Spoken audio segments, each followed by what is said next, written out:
ગામે two wheeler bike અને એક્ટિવાને safety તારનું નિઃશુલ્ક વિતરણ કરવામાં આવ્યું।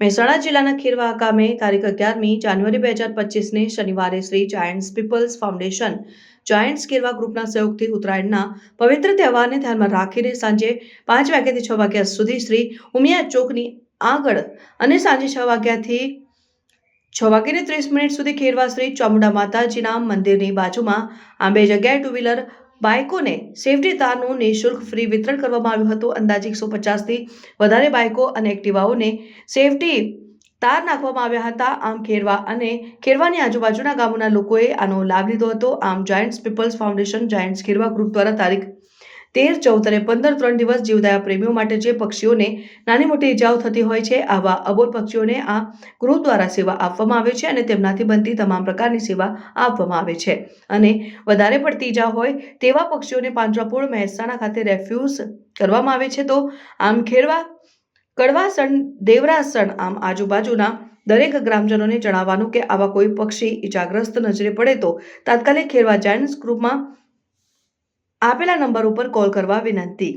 9428919624 રાહુલ સથવારા, 9909536765 ચેતનભાઈ પટેલ, 9723550856 મંથન સથવારા।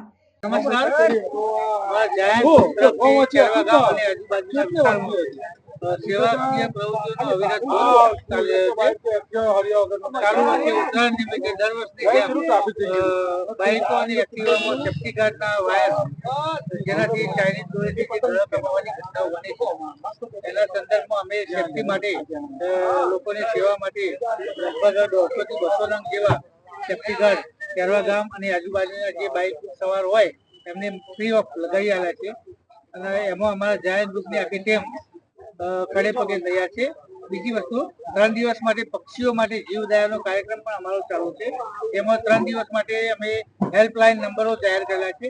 એ હેલ્પલાઇન નંબરોમાં જે અમને કમ્પ્લેન મળે પક્ષીઓ ઘાયલ થયા હોય તો અમારી ટીમ દવા સાથે પહોંચી જાય છે અને પક્ષીઓની સારવાર માટે બનતી તમામ પ્રયત્નો કરે છે અને જે વધુ પડતા ઘાયલ પક્ષીઓ હોય એમની આગળના સરકારી દવાખાને કે એનિમલ હેલ્પલાઇનમાં મોકલવાના પણ અમારા પ્રયત્નો ચાલે છે।